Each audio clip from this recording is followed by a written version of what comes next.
Hello বন্ধুরা, দোকানে যাচ্ছিলাম, তারপর দোকানে এসে পৌঁছে গেলাম। এদিকে কাউন্টারে লেবু লঙ্কা লাগিয়ে দিল এই ভাই।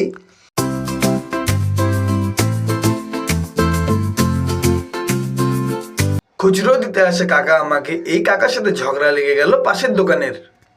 দোকান বন্ধ করে বাড়ি ফেরার পথে চলে গেলাম মিষ্টির দোকানে গিয়ে সিঙ্গারা কিনলাম।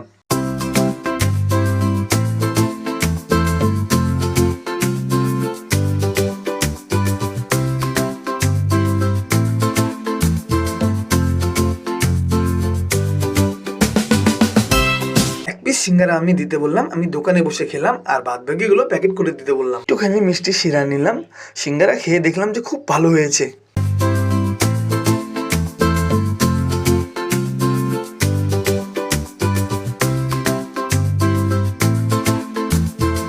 বাড়িতে সবাইকে সিঙ্গারা ভাগ করে দিলাম। আপনারা ভালো থাকবেন বন্ধুরা, টাটা।